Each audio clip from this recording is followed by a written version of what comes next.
Hey, what is up guys, MKBHD here, and these are my real first thoughts and impressions of the new Samsung Galaxy S7 and Galaxy S7 Edge. Should be pretty simple. So there are two phones this year, a 5.1-inch Galaxy S7 and a 5.5-inch Galaxy S7 Edge. So no Edge Plus or any weird naming, these are the only two phones. And they'll look familiar because, well, on the surface, they are very similar to the Galaxy S6 we already know. And actually, because they're so similar, they've gotten really upstaged by some other announcements this week, like the LG G5, but Samsung took what was already a pretty good phone with the Galaxy S6 and then fixed most of the worst parts about it. The Galaxy S7 is what feels like a slightly refined, improved, just better polished version of its predecessor. So first of all, it comes in 4 colors this time, an actually black phone, not blue, so that's cool, a gold platinum, a silver titanium, and a white pearl. And just overall fit and finish of the familiar design is a little bit better. They curve the glass on the back now, like they did with the Note 5, making it a little bit easier to hold.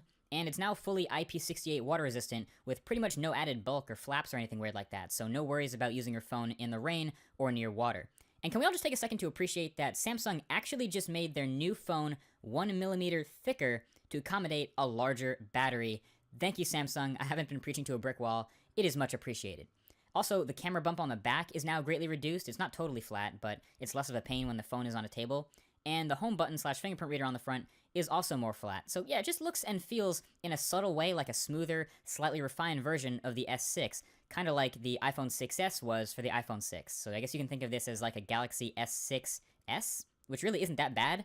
People are quick to forget that the Galaxy S6 was one of the best phones of 2015, and in a lot of ways the Galaxy S7 is following up on that. The Galaxy S6 had what was considered by most to be the best display on any smartphone. Samsung's bringing that back with this really bright Quad HD Super AMOLED display here on the Galaxy S7. It also had one of the best cameras in any smartphone, and Samsung has again improved on this, bringing a new 12-megapixel sensor with larger pixels, a wider f1.7 aperture, and some pretty ridiculously fast autofocus that I got to play around with. Now, the camera is, again, obviously one of those things that I need to spend more time with, and that I'll be testing thoroughly for the full review, but for my limited hands-on time, it seemed to have some pretty great poise as a great follow-up to the S6. And of course, top-end specs again. So in the US, the new Snapdragon 820 chip, 4GB of RAM, and the latest version of Android, and they brought back the micro SD card slot, so you have expandable storage at your fingertips again. Overall, it's kind of a beast. Now, it's obviously not perfect. I mean, this thing is still going to be, well, number one, slippery. It's still a serious reflection and fingerprint magnet all the time. And it still has that tiny speaker at the bottom. It still doesn't have an IR blaster anywhere, or even USB Type-C. And it's totally still running the heavily skinned version of Android that people sometimes love and sometimes hate. But either way, it'll be a familiar experience for anyone who's used a Samsung smartphone recently. So those bright, super saturated colors and big, round, colorful icons.